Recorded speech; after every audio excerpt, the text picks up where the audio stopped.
And now, on this rather windy morning, some of the time anyway, quite windy, intermittently, I'm going to try the Multiplex Fun Cub. He doesn't have any stabilization, but he's a fairly powerful plane, so I'm hoping he'll be able to cope with the wind. I've got this weird little SX11 camera attached here, so one thing at a time. Let's, whoops, an arc there. Let's put the battery in. That sounds good. The wind's blowing the plane backwards. Take off flaps. Flaps up. Right, left, up, down, right, left.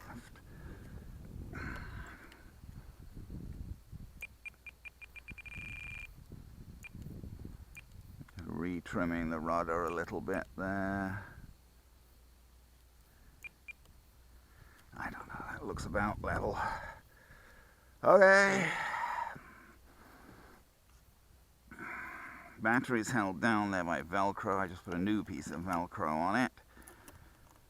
Hook and loop attached. So now we'll see if we can persuade this thing to work. I don't know. So we hold the power button down till it comes on. It's in blue, which should be in standby mode in 720 pixel video. So then we press the power button briefly and it blinks and goes off, and you'd think it was off, but apparently it's not. It's supposed, so they say, to be videoing now. Throttle cut off. Throttle cut on.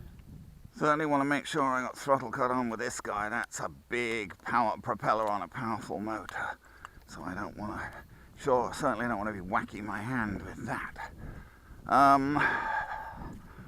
Wind is from the east uncharacteristically, so we want to land here, take him off to the left here.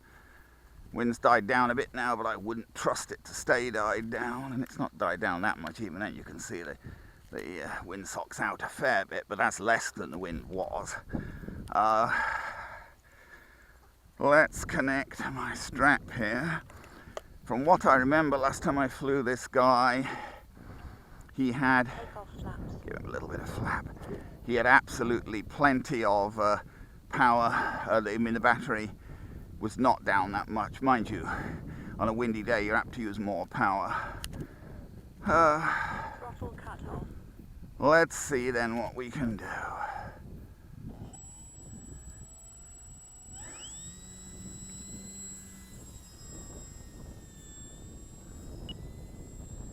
Flaps up. We'll take the flaps up.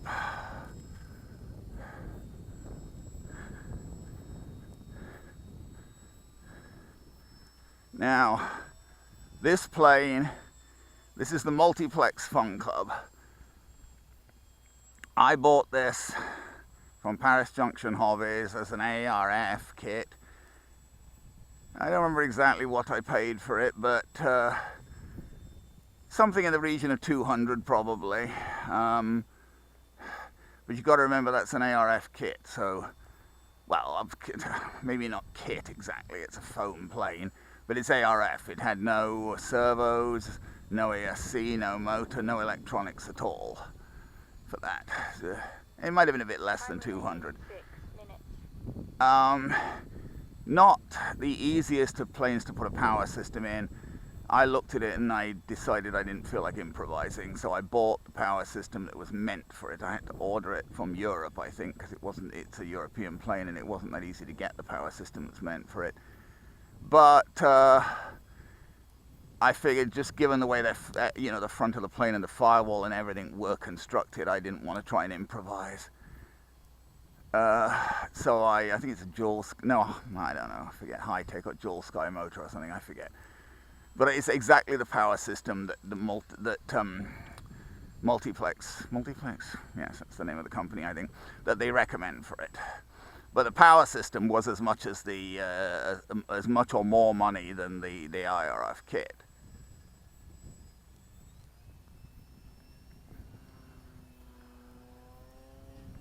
Time remaining 5 minutes.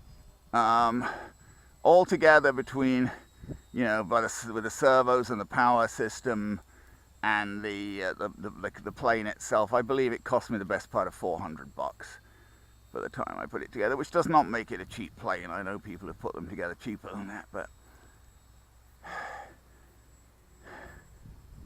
for sure. But I did it by this one. I don't generally. I'm not a big one for doing things by the book. It's very controllable. I'll give it that. Very controllable. And with this power system, it does have plenty of power. No stabilization. Oh, of course, receiver. I had to add a receiver to it as well, obviously. No electronics at all it came with. So the receiver is my bog standard little lemon 6-channel DSMX receiver. I've put those in a lot of planes. I hesitate to say this sort of thing, but so far I have confidence in them. I haven't had a problem with them. No, I'm trying to think. The few times I've had weird control problems, it wasn't with one of these. The weirdest control problem I had was with the big full-size icon, and that was with the Spectrum Zone. I bought that with Spectrum Zone receiver in it. And I'm not blaming the receiver, but I had a very weird crash that just looked like a complete loss of control. I think it was somebody else. Somebody else was at the field that day using some off-brand thing with a 2.4 gigahertz controller, and I think his controller interfered with my controller, the icon. That's what I think happened, because I thought at first it might be some sort of weird, extremely nasty stall, but they did a bunch of stall testing with the icon and it didn't do that, so it felt like a complete loss of control. Anyhow, this guy just has your standard DSMX Lemon RX. Their standard little 6-channel. Doesn't go very fast upwind even with all this power, because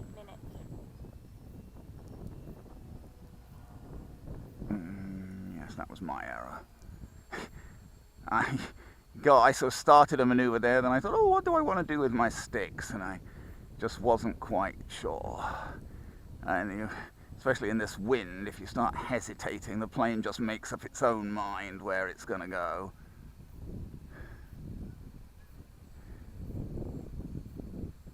The wind really is getting even this. I mean, this is a very controllable plane and whatever, and powerful and whatever. The wind, you get edge on and the wind gets under its wings and all that. I mean, it's just going to, because it's a pretty windy morning. But I'd rather be flying, oops, see what I mean? That wasn't me, that was just the wind. I'd rather be flying this guy than a lot of other things. Time remaining 2 minutes. Yeah, well, I think we'll think about landing him, really. It's a very windy morning. Take off flaps. Don't want a lot of flap, really. Don't think. We'll try and come a little closer so I can see what I'm doing. But the wind's getting him, see? I was trying to bring him over here, but you know, the wind was pushing him sideways and I didn't want to go around, so I decided just to drop him there. See how much those now those flaps, I never had them very far down. Perhaps just as well, since they Landing flaps. Ooh dear, one of the flaps isn't working. No wonder he was acting a bit weird. It was working. Well, I tested him before we took off. Landing flaps. That left flap's stuck. Take off flaps. Landing flaps. They go down a heck of a long way. Up. Landing flaps. That left flap is, the left flap is sticking for some reason. I know it's the servo. Flaps up. I don't know whether it's the servo that's defective or what, or it might be just rubbing against the thing a little bit there. Whoops, that's the wrong thing. Take off flaps. Landing flaps. Flaps up. It might be that the arm of the servo's rubbing against the foam a little bit there. But it's no, see how far they're supposed to go down, but it's no wonder I was getting a bit of a you know, less than straight approach, given that one of my, I didn't have them down very far. and they're going down right now, but I had one flap down part way and the other flap not down because it's stuck. So it's no wonder the plane was tilting, you know, basically because that flap was down. That flap was down, this one wasn't, so the plane was basically, it had effectively got left aileron that I didn't want. Anyway, we got him down okay. Whoops. Oh, I accidentally turned my transmitter off there. I caught the switch. Not good. Now I just caught the switch with my hand by mistake. And where's my whatnot? Okay, so now we need to turn this guy off, which we do, well, we're stopping recording, I believe, by pressing, famous last word, oh yeah, the blue light is on, pressing the power button, that should make the blue light come on. Trying to distinguish between putting him off and putting him into this SQ11 camera. Trying to distinguish between putting him off and putting him into motion detect mode or infrared mode or whatever is so difficult. I generally don't even bother to try and put him off because he goes off after a minute or so automatically anyway. So I'd just as soon just let him go off. I think supposedly you have to hold the power button down for like 6 seconds or something to turn him off. But if you only hold it down for 5, then instead of going off, he goes into motion detect mode. Then he keeps coming on shooting video in your pocket and whatever, which is kind of unhelpful. Okay. There we go, still stuck to the Velcro. Where were we? So I was down to about why we had about a 5.5 minute, 6 minute flight there, and I'm sure I would imagine we could have done longer, but where are we?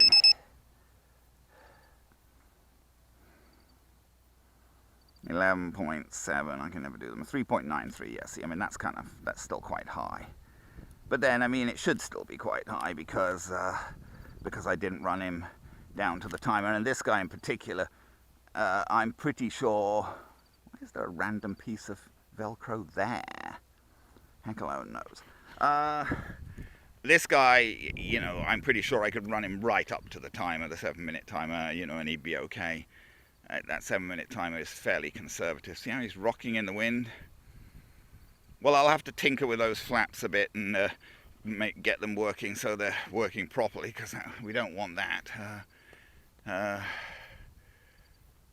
They don't look quite adjusted right anyway, but we'll get him set up a bit. He has this nice undercarriage, and you see how much that undercarriage springs when he lands. It's very springy, but that seems to work for him.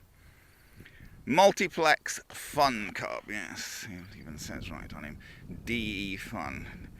D is Germany, right, Deutschland, so I guess they're a German company. Multiplex Fun Cub on a somewhat windy morning.